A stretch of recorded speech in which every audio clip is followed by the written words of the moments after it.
So, so tell me where you want for to go. sure. You're closing a couple loans per month. You're wanting to get to 5-7. Is that right? Yeah. I mean, at the height of doing things good, I was probably at about 100 a year, maybe a Mm-hmm. little shy there. Yep. Um, and then obviously it's dropped off. We're back at like 40-ish or so, which, that's fine, but I do have a partner I split everything 50-50 with. Mm-hmm. So just trying to get back to got to figure out how to pick it up.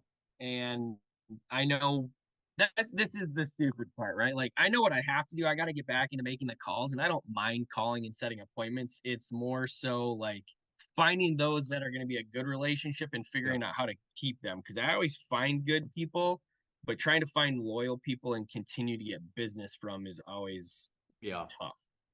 Yeah. So let me share my screen here. We'll go through a few different frameworks that I think will be helpful for you. Um, Hey, real quick, if you're a loan officer or a branch manager and your business is stuck, whether it's because you don't have enough business coming in or you're having trouble getting the business closed, I want to help you. I do free loan officer hot seats where I invite loan officers on one at a time and I help them fix the biggest issue in their business that's stopping them from to grow. Now, if this is something that interests you, in the description is an intake form. Fill that out, let me know a little bit about your business and I'll personally review it. If it's something I think that I can help, then my team will reach out to you and we'll get you scheduled for one of our upcoming hot seats. so you're 100% correct in saying you're trying to find the good realtors. And I share this with another, but I think it's so important for us is as loan officers as we grow and scale, it gives us perspective on Right. realtors. I mean, there's 1.3 million realtors, 70% do jack diddly. So I mean, most of Right. them are nothing. But there are really four C's um, on what to look for in a realtor. There is competence. I'm going to spell this wrong. So That's all competence. good. All right, good. There's competence. They're good at what they do. So I mean, right off the bat is if they're not good at what they do, you don't want to spend time developing a relationship with them because they're gonna be the ones that put you the borrower on a VA loan into a house that's decrepit and wonder why it can't close because it won't pass the VA inspection, right? Yeah, right. Those are the ones. The one exception to this Yep. is if you find what I call blue chip, so a young up and comer that doesn't know a lot yet, but they're they're going to be great or even a high degree like a first round draft pick. Those ones would be the exception because they'll grow into competence, right? Right. The next thing is character. These are the ones that why most loan officers can't stand realtors is because they feel that they don't have character. They're not loyal. They put their commission Right. check over anything else, all that stuff. And my view on this is that is I appreciate it. It sucks, in the moment, but I've learned to appreciate it when a realtor shows me that they have lacked character, is because they did me a favor. Like I just don't need to work with you. Yep. That's that. Um, the next one is chemistry. You work well together. These Not every deal goes well, right? It just even the buyer spends their down payment or something stupid, and Right. the realtors that blame you for it, they one lack character, right? But they also are the realtors that you lack chemistry because they micromanage you and all of these things. You just don't work well together. Maybe when things are great, but when things are hard, it does. It's not so great. Now, realtors that lack competence and lack chemistry, I would still potentially take deals from them. If it's a competent things, I might review it first before I take it. But these ones I'm going to put more in like just group B. Those are ones that they just get mass touched on. Like, and if I get something from them, great, but I'm not going to put my effort, time, and resources into them. Yeah. Now, the last one is capacity. This is the agents um that they have enough referrals. I mean, they're doing enough buyer side deals that it's worth your time to develop that relationship with. And so if somebody has all three of these, but they don't have capacity, they close two buyer sides per year, that's not somebody that you want to invest really anything in other than I put them also in group B, right? And so is reason I bring this up is we want realtors that are all four C's. And there's really only two ways that we can get those realtors. Only two ways. If there's other, I mean, there's these subsets. One is from other 4C realtors. Do you have any 4C realtors that you would say that you're working with? I've got one for sure. Mm-hmm. I thought I had two. Yeah. Okay. Actually, I thought I had three, and there's been a couple that I was working with. One that I've been working with like basically for the last 9 or 10 years. Okay. Um, I've never gotten a ton from them, probably less than 10 deals a year. Mm-hmm. Um, 10 deals a year from one realtor is a lot. So that's yeah. solid. Okay. Um, but he sent one over a while ago, and it's funny because it was a blanket DSCR loan on 3 townhouses. Mm-hmm. Went under contract in August. Buyer had bad credit, so she didn't want me to do anything. So I just sat on it until I could pull credit because DSCR they don't look at anything except for that, so I can't Right. do anything about it. But then the builder delayed closing a month. It was supposed to close in November. We pushed it to December. She finally let me pull credit the week before Thanksgiving. Also decided she wanted to start an LLC, so she had to start that. And we just like things like that, right? And then we Yeah. missed closing. Mm-hmm. And it was a new product. So I was like, hey man, like just letting you, I already told the client, like, I've never done one before. I don't know the process. So like you're gonna have to bear with me on things that Yeah. come up. Well, when the things came up because it was all so late in the game, it was my fault. And Yeah. yeah, it's just weird, like things like that. So I think he's probably still pretty close to being a 4C, but it's like some of that chemistry and character came for it's like that this isn't how I operate. We've been operating together for almost a decade, Yeah. and you've never had a problem, but one thing just blows it up. Right. And that's unfortunate. And sometimes, I don't know his business. This is just when things are tough in the market, like their business is slow, and difficult things happen. Sometimes it reveals true character, or it brings out something of them that's not their normal character, but they reacted like a dog backed in the corner, right? And so it's Right. kind of figuring out which one that is. But let's just say he is 4C, is that if I want another 4C realtor, I mean, birds of a feather flock together. I would try to get him to connect me with somebody. Now For sure. you might need to rebuild that relationship a little bit to get that, but that's the first place I would go to because it's the lowest hanging fruit. And it also has the highest likelihood that they know somebody, and it's a warm connection. Like it helps me get in front of the line of everybody else, because if I can get him to connect me to that person, I'm already have some trust there from the other person. No. The other ways, if I don't have this, so it doesn't sound like you have a lot, then it's just a matter of meet lots of realtors. It's not the fun part, but it's that's not. the part that that's the part that burned me out a couple years ago because that's what I was doing. It was like there's so little of those 4Cs in there that it was like I did that. We got to Mhm. like 20 million and I was just fried from freaking doing it. Yeah, the thing is though is with this is um we wanted to probably do it a little bit differently this time around. And so you already know, like, what were the things you were doing to meet those realtors, just out of curiosity? So at the time that we were getting like when I was getting a lot of the easy meetings, we were doing some leads and I had just set up a group where we would do like a lead dump. So we would generate a bunch of crappy online leads, Yep. through the funnel gurus and stuff that popped up, you know, Yep. right in the last decade or so. But we had a group and like the funnels, we would dump the leads into there and then the ones that were like in there a lot, I would just call and be like, hey, I saw that you were doing that. I'd just love to sit down and get to know you and figure out where you're at and if we can work together. And just did that with everybody that Yeah. kind of So interacted with that group. I'm glad you shared that because I think I have one of your problems figured out from there and why it burned you out. A realtors that are going to take those leads, generally speaking, Yeah, is they are lacking capacity, for right? sure. Because they need that business. They're willing to take that because that's all they have. So you're setting yourself up at the um uh, is the lowest common denominator of agent is the ones that are desperate. It's there, or maybe they're not all of them that way, but a good chunk of them is there. So you're trying to squeeze blood out of a stone with those kinds of agents because you're Yeah, the one having to drive everything to them, and if they can't get something out of those leads, they're not going to refer you more business.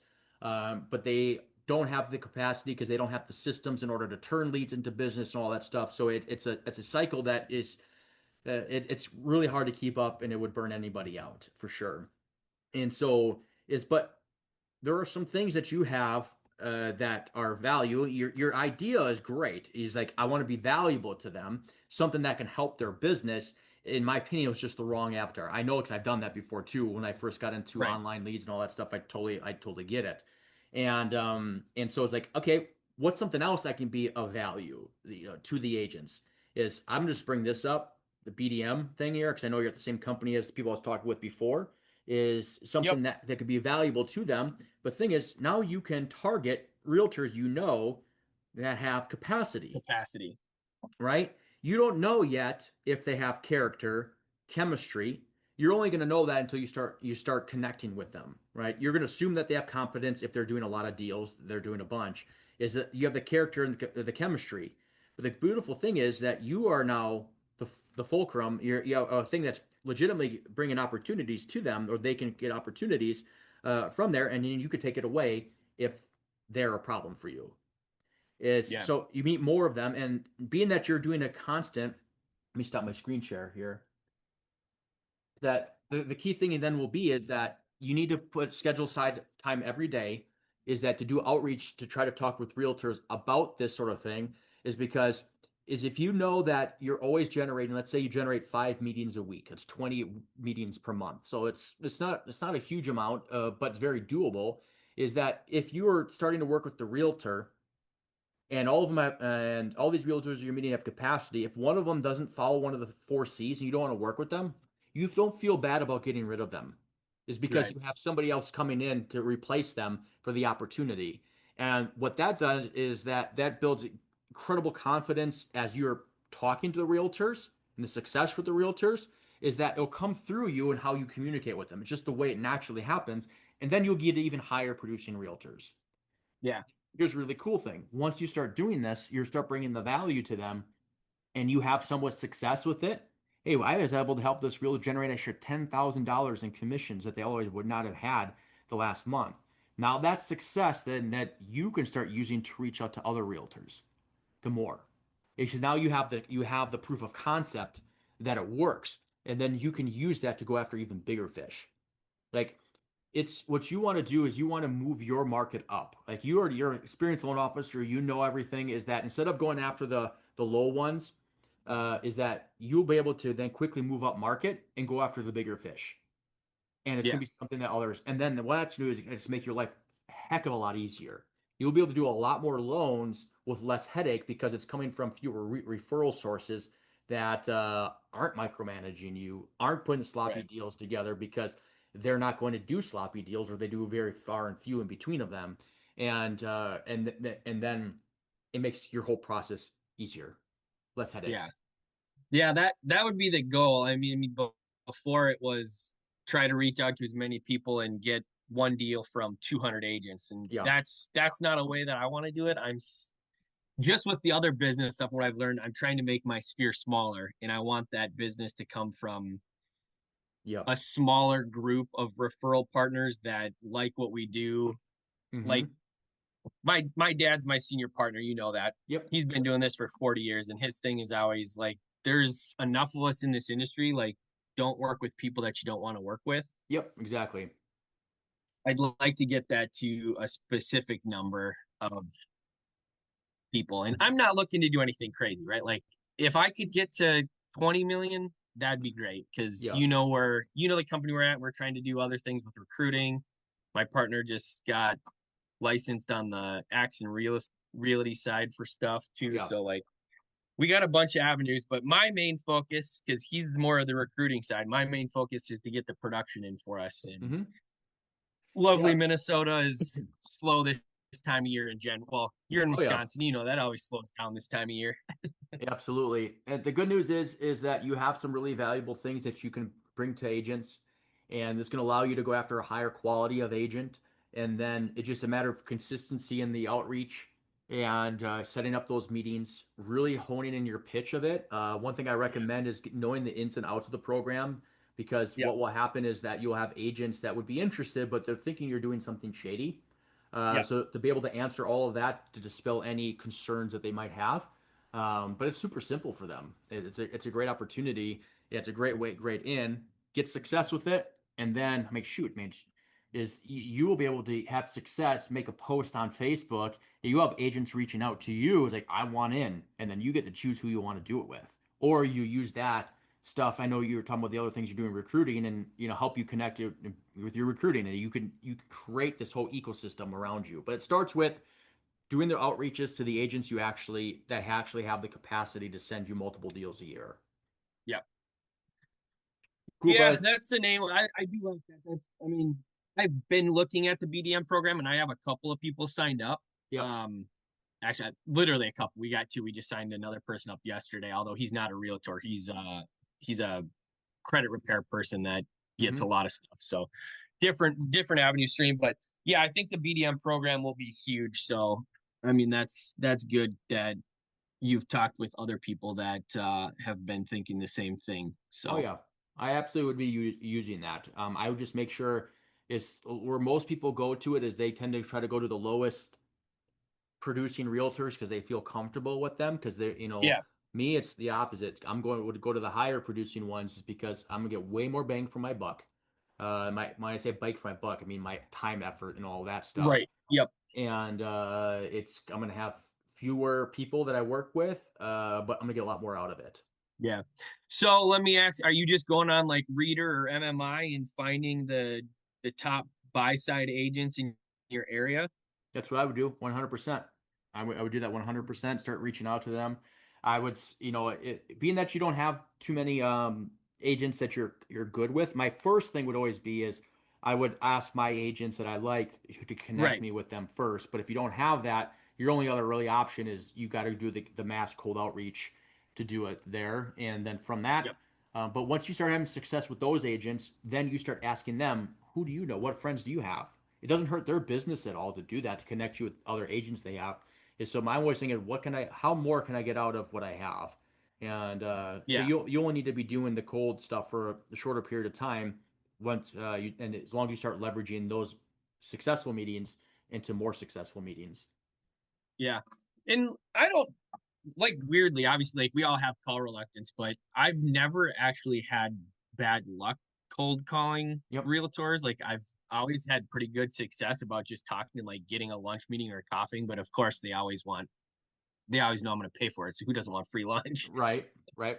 But this time you're only going to bigger, better producers. So Right. yep. Go to the big one. That's part of it. So Mm-hmm. no, that's good info.